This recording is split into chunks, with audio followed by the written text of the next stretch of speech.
साथियों नमस्कार। मैं अमित झा जी सरल संस्कृत संभाषण इस चैनल में आप सभी साथियों का हार्दिक स्वागत और अभिनंदन करता हूं। आइए केवीएस की तैयारी करने वाले सभी साथियों तैयार हो जाएं। आज हम लोग 8वें पाठ को देखेंगे ध्यान से। इससे पहले हम लोगों ने बकस्य प्रतिकार पढ़ा था, 7वें पाठ को देखा था। आज 8वें पाठ को देखेंगे हम लोग, जिसका नाम है सुक्तिस्तवकः। आइए देखते हैं। मित्रों, अष्टमः पाठ लिखा हुआ है सुक्तिस्तवकः। देखिए, सुक्तियों को जितना जानेंगे आप जीवन में और जितना उसको आचरण में लाएंगे उतना ही लाभ मिलेगा आपको भी, आपके छात्रों को भी। एक एक सुक्ति को हम लोग पढ़ेंगे, एक एक श्लोक को देखेंगे। तो प्रथम सुक्ति को देखते हैं। क्या है कि उद्यमेन ही सिद्ध्यन्ति, उद्यमेन ही सिद्ध्यन्ति कार्याणि न मनोरथै, न ही सुप्तस्य सिंहस्य प्रविशन्ति मुखे मृगा। अर्थ भी देखते चलेंगे। उद्यमेन ही सिद्ध्यन्ति कार्याणि, जितने काम काज हैं, जो भी आप करना चाहते हैं, जिस भी क्षेत्र में आप जाना चाहते हैं, जो भी कार्य करते हैं, वह सारी कार्य, बहुवचन में यहाँ कार्याणि प्रयोग आया है, तो सर्वाणि कार्याणि सारे कार्य बोले उद्यमेन अर्थात परिश्रम से। उद्यमेन मतलब परिश्रम से, उद्यम से। सिद्ध्यन्ति माने सिद्ध होता है, सफल होते हैं। कार्य सफल कब होता है? जब आप उद्यम करते, जब आप परिश्रम करते। इसलिए कहा उद्यमेन ही सिद्ध्यन्ति कार्याणि न मनोरथ ही। अब बाद में कह रहे हैं न मनोरथ है, अर्थात केवल मन में रखने से, विचार में आप मेहनत न करें तो कार्याणि न सिद्ध्यन्ति। तो कैसे सिद्ध होते हैं? तो बोले उद्यमेन, अर्थात उद्यम करने से कार्य सिद्ध होते हैं, यह कहना है। प्रथम भाव देख रहे हैं, प्रथम पंक्ति का भाव अर्थ यही स्पष्ट हुआ कि कार्य जो है वह उद्यम करने से ही सिद्ध होगा, न कि मनोरथ मन में रखने से। दूसरे पंक्ति को देखिए, कहा नहीं सुप्तस्य सिंहस्य। सुप्तस्य सिंहस्य, सिंह का ही विशेषण है सुप्तस्य। यहाँ षष्ठी विभक्ति एक वचन प्रयोग हुआ है। सुप्तः माने सोया हुआ, तो सोए हुए के सिंह के, तो इसीलिए हुआ सुप्तस्य सिंहस्य, सोए हुए के सिंह के मुख में, मुखे मृगा। नहीं सुप्तस्य सिंहस्य प्रविशन्ति मुखे मृगा। मुखे माने मुख में, मृगा माने मृग। प्रविशन्ति अर्थात प्रवेश, नहीं नहीं मतलब मुख में, सोए हुए सिंह के मुख में मृगा नहीं प्रविशन्ति अर्थात प्रवेश नहीं करेंगे। यदि सिंह सोया है तो क्या सोए हुए उस सिंह के मुख में मृग प्रवेश करेगा? नहीं, कभी नहीं जाएगा। उसके लिए भी उस सिंह को, उस मृग को पाने के लिए, खाने के लिए उसको उद्यम करना पड़ेगा। इसीलिए कहा उद्यमे नहीं सिद्ध्यन्ति कार्याणि न मनोरथे, न ही सुप्तस्य सिंहस्य प्रविशन्ति मुखे। जैसे सोए हुए सिंह के मुख में मृग प्रवेश नहीं करते हैं, उसी प्रकार केवल मन में रखने से कोई कार्य सिद्ध नहीं होते। इसलिए उसके लिए उद्यम करना चाहिए, परिश्रम करने से ही कार्य की सिद्धि होती है। आगे चलते हैं दूसरे श्लोक। पुस्तके पठितः पाठः जीवने नैव साधितः, किं भवेत् तेन पाठेन जीवने यो न सार्थक। कितनी अच्छी बातें कही गई कि पुस्तकें पठी, पुस्तकें मैंने पुस्तक में, पठिता मैंने पढ़ा हुआ, अक्त प्रत्यय का प्रयोग हुआ है पठ धातु, पुस्तक में पढ़ा हुआ। बोले पाठ, जो पाठ पढ़े हैं। बोले जीवने मैंने जीवन में नैव साधित है। यदि आप जीवन में जो पुस्तक में पढ़े उस पाठ को यदि जीवने नैव साधित, जीवन में आप उसका प्रयोग नहीं किए, उसको साधे नहीं, तो बोले किम भवेत् तेन पाठेन, तो उस पाठ से क्या? बोले यो न सार्थक, जीवने यो न सार्थक। उस पाठ को पढ़ने से क्या फायदा जो जीवन में, जीवने मैंने जीवन में यो न सार्थक, जो सार्थक ही न हो। इसीलिए आप पुस्तक में जो पाठ पढ़ें उसको जीवन में धारण करें, आचरण में उसको धारण करें। आइए तीसरी पंक्ति को देखें। प्रिय वाक्य प्रदानेन सर्वे तुष्यन्ति जन्तवः तस्मात् प्रियम ही वक्तव्यम वचने का दरिद्रता। कितनी अच्छी बातें कही गई हैं मित्रों, साथियों, ध्यान से सुनिए। कहे प्रिय वाक्य प्रदानेन, जब आप प्रिय वाक्य प्रदान करते हैं, लोगों को देते हैं, अच्छी बात, मधुर वाणी, प्रिय, तो सर्वे मैंने सभी लोग, तुष्यंती मैंने खुश होते हैं, तुष्यति तुष्यता तुष्यंती, तुष्यति मैंने प्रसन्न होता है, या सर्वे बहुवचन में इसीलिए तुष्यंती हुआ, सभी लोग खुश होते हैं। जंतवा, चाहे वो जीव जंतु जो, कैसे सभी लोग खुश होते हैं, तो प्रिय वाक्य प्रदान, जब आप प्रिय वाक्य प्रदान करते हैं तो उससे सभी जीव जंतु सब खुश होते, प्रसन्न होते, तुष्यंती।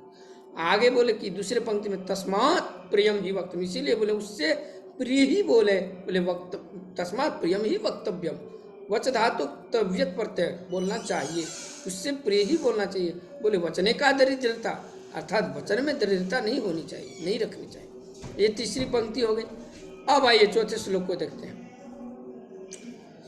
चौथे श्लोक को देखते हैं। गच्छन पिपीलिको याति, जाते हुई जो चींटी है, ध्यान से सुनिए, पहले पंक्ति को देखिए। गच्छन पिपीलिको याति योजनानां शतान्यपि अगच्छन वैनते योपि पदमेकं न गच्छति। गच्छन यहाँ सत्री प्रत्यय का प्रयोग हुआ है गम धातु के साथ। गच्छन माने जाते हुए, तो यहाँ पिपीलिको याति, पिपीलिका किसको कहते हैं, जो छोटे छोटी जो कीड़ा, पिपीरी, जिसको हम गांव देहात में कहते हैं ना चींटी, हिंदी में कहते हो चींटी, तो वो छोटी छोटी जो चींटियां वो भी चलती चलती गच्छन मैंने जाते हुए, बोले याति मैंने जाती है कहाँ, बोले योजना नाम शतान्यपि, स्वयोजन, शतानि अपि योजना, स्वयोजन चलते हुए चींटी पार कर जाती है।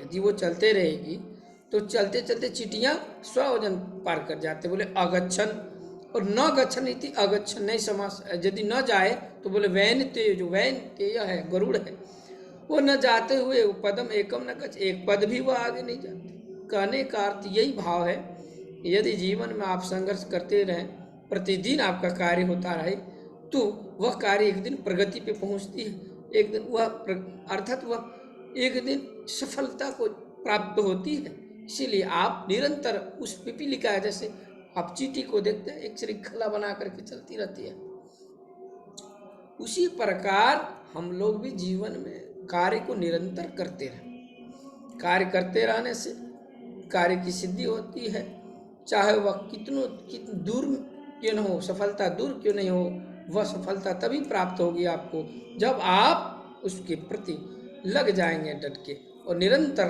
प्रयास करते रहेंगे। पांचवें प्रश्न को देखिए, पांचवें श्लोक को देखिए। काकः कृष्णः पिक कृष्णः को भेदः पिक काकयो वसंत समये प्राप्ते काकः काकः पिक पिक। कितनी अच्छी बात है। बोले काका कृष्ण मन, काका मन कौआ, कृष्ण मन काला, बोले कौआ काला है, पिका कृष्ण मन मोर, अति काका कृष्ण पिका मन कोयल, कोयल भी काली है, कौआ भी काला है। प्रकृति का देखिए क्या संयोग लगा है कि कौआ भी क्या है, काला है, और कोयल भी काली है। तो बोले काका कृष्णा पिका कृष्णा को भेद पिक काकयो, दोनों में भेद क्या है, बोले को भेद पिक काकयो, अर्थात कोयल और कौआ में। तो कहते हैं वसंत समय प्राप्ति, जब बसंत समय होता है तो बोले काका काका पिक पिक, कौआ की आवाज को देखिए और कोयल की आवाज को देखिए, है तो दोनों का रंग काला, मगर उनकी आवाज को देखिए, उनके गुण को देखिए। इसलिए भेद सबके अंदर है। यदि कोई काला है तो उसके अंदर मिठास भी है। इसीलिए मित्रों, किसी को भी देखकर आकार से उसकी तुलना न करें और उसकी महत्ता को आप न बताएं। आइए हम कुछ प्रश्नों को देखेंगे शब्दार्थ को देखिए, उद्यमेन मतलब परिश्रम से, मनोरथ अर्थात मन की इच्छा से, सिंह मतलब शेर, मृगा हिरण पशु, दरिद्रता दीनता कृपणता, प्रिय वाक्य प्रदान, प्रिय वचन बोलने से, तुष्यंती मतलब संतुष्ट प्रसन्न होते हैं, मानवा मनुष्य, तस्मात इसलिए वक्तव्यम बोलना चाहिए। इंग्लिश में शुड बी स्पोकन का प्रयोग करते हैं, वचने मतलब बोलने में, साधितम ने उपयोग किया, भवेत होना चाहिए। अब आइए हम लोग सार्थक का अर्थपूर्ण प्रयोजन। काका मन कौआ, कृष्ण मन काला, पीका मन कोयल, पिक का कयो कोयल और कौए में प्राप्ति आने पर गच्छन मने जाता हुआ, हमने कहा ना गम धातु सत्री प्रत्यय, पिपीलिका मने नर चींटी, पिपीलिका मने चींटी मादा चींटी और पिपीलिका मतलब नर चींटी। तो जो नर चींटी है वह शतान योजना स्वयोजन पार कर जाते हैं चलते हुए। गच्छन पिपीलिको याति योजना नम शतन और अगच्छन पिपीलिकोपि अगच्छन वैनतेयोपि पदमेकम न गच्छति। आई याति मन जाता है, योजना नाम ने 4 कोसों का लगभग 12 किलोमीटर वो तय कर जाता है। शतानी मने 100, अगच्छन न चलते, वैनते मन कहा गरुड़, न जाते हुए गरुड़ भी जो है वह एक पद भी नहीं जा पाता है। रुके रहने से तो आप नहीं जा पाएंगे ना, इसीलिए जीवन में रुकिए मत, चलते रहिए।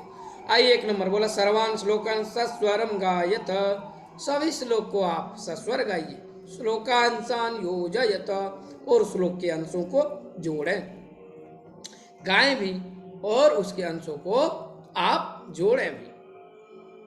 तो मित्रों आइए अभ्यास करते हैं। ये देखिए क नंबर में क्या लिखा, तस्मात् प्रियम ही वक्तव्यम। तो आगे क्या हो जाएगा, तस्मात् प्रियम ही वक्तव्यम वचने का दरिद्रता। बोलने में, वाणी में क्या दरिद्रता रखी है, इसलिए आप तस्मात् में उससे वैसा ही व्यवहार करिए। अर्थात कहने का अर्थ है प्रिय ही बोले आप। यदि वह उससे खुश होता है, संतुष्ट होता है, तो लोगों आप उनसे प्रिय ही बोले हैं। तो तस्मात् प्रियम ही वक्तव्यम, उसके बाद इसको मिलाए तो हो जाएगा वचने का दरिद्रता, सबसे अंतिम। गच्छन पिपीलिको याति योजना नाम शतान्यपि, ये हो जाएगा। प्रिय वाक्य प्रदाने न सर्वे तुष्यन्ति जन्तवा, किम भवे तेन पाठेन जीवने यो न सार्थक। उस पाठ को पढ़ने से क्या फायदा जो जीवन में सार्थक ही न हो। का कह कृष्ण पिका कृष्ण, को भेद पिक का कहो। कंठस्थ होना चाहिए मित्रों, साथियों, KVS के भावी शिक्षकों, तमाम शिक्षकों से मैं यही कहना चाहूँगा, एक ही गुजारिश है कि आप इन सूक्तियों को याद रखें, जीवन में धारण करें। आप जीवन में धारण करेंगे तो आपके छात्र भी धारण करेंगे। इसलिए मैं उन तमाम सभी शिक्षकों से ये अनुरोध करूँगा, यही गुजारिश करूँगा कि आप सब याद करें, सूक्तियों को याद कर जाएंगे, कंठस्थ रहेगा तो आपके घर के बच्चे लोग गाएंगे, बोलेंगे, अर्थ समझेंगे, जीवन में धारण करेंगे, एक अलग संस्कार जगेगा। इसीलिए सभी सूक्तियों को यूं ही कंठस्थ और गा गा के एकदम। प्रिय वाक्य प्रदानेन सर्वे तुष्यन्ति जन्तव, तस्मात् तदेव वक्तव्यम वचने का दरिद्रता। काक कृष्ण पिक कृष्ण, को भेद पिक का कयो, वसंत समय प्राप्ते काक काक पिक पिक। यूं ही आप मस्ती से गाएं, आनंद के साथ पढ़ें, आपको पढ़ने में बोर नहीं लगेगा जब आप मन से पढ़ेंगे। आगे चलते 3 नंबर, प्रश्नानाम उत्तराणि लिखता, प्रश्नों के उत्तर को लिखे। क नंबर, सर्वे जंतव केन तुष्यन्ति, सभी जंतु किससे प्रसन्न होते हैं। तो सर्वे जंतव प्रिय वाक्य प्रदानेन, प्रिय वाक्य बोलने से खुश होते हैं, सही आंसर हो जाएगा। ख नंबर बोले पिक का कयो भेद कदा, कोयल और कौआ में कब भेद होगा, बोला वसंत समय प्राप्ति, जब बसंत का काल आता है मित्रों तो उस समय इन दोनों के भेद लग जाता है, खुल जाता है। किन दोनों में, कौआ और कोयल में।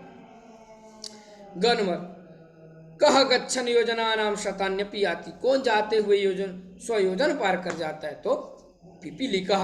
गनमर आंसर पिपीलिका। गनमर अस्माभि किम वक्तव्यम, हम लोगों को क्या बोलना चाहिए, तो अस्माभि प्रिय वाक्यम वक्तव्यम, हम लोगों को प्रिय वाक्य बोलना चाहिए। ये आपका 3 नंबर हो गया मित्रों। अब हम सीधा 4 नंबर की ओर चलेंगे मित्रों। तो 4 नंबर अब हम लोग देखते हैं। 4 नंबर में क्या लिखा है? उचित कथनानाम समक्षम आम, अनुचित कथनानाम समक्षम न इति लिखा। जहाँ उचित लगे वहाँ आम लिखिए, जहाँ अनुचित लगे वहाँ न। इसीलिए मित्रों, मैं आप सभी से यही कहूँगा, आप लोगों को समझ में आ रहा हो अवश्य आप लाइक करते चलें। लाइक करेंगे तो आप मेरे उत्साह को बढ़ाएंगे, और जब आप मेरे उत्साह को बढ़ाएंगे तो मैं और ही आनंद और मन से पढ़ाऊंगा आपको, ऊर्जा के साथ। इसलिए आप लाइक करना ना भूलें। लाइक करिए, शेयर करिए, चैनल को सब्सक्राइब करते रहिए अवश्य। आगे चलते हैं। 4 नंबर तो क्या कहे कि उचित कथनानम समक्षम आम। जो उचित माने सही हो तो आम लिखिए, सही ना हो, अनुचित हो तो ना लिखिए। बोले काका कृष्ण न भवति, तो यहाँ लिखिए आप न। काका कृष्ण न भवति, क्या कौवा, कौवा जो है क्या काला नहीं होता है? आम काका कृष्ण भवति, तो यहाँ न होगा। यहाँ काका कृष्ण न भवति, तो आप क्या लिखेंगे? न। ठीक है। आगे अस्माभि प्रियम वक्तव्यम आम, 2 नंबर में आम, हम लोगों को प्रिय बोलना चाहिए। ग वसंत समय पीक काकयो भेद भवति, वसंत के समय में कोयल और कौवा, कौवा में, कौवा और कोयल में क्या भेद? बोले वसंत समय पीका काकयो भेद भवति आम, ग नंबर में आम। ख वैनते या पशु अस्ति, गरुड़ पशु है, तो गरुड़ तो उड़ता है ना, तो क्या हो जाएगा? पक्षी। न नंबर वे वचने दरिद्रता न कर्तव्या, वचन में दरिद्रता नहीं करनी चाहिए, तो क्या हो जाएगा उत्तर? हाँ, वचने दरिद्रता न कर्तव्या।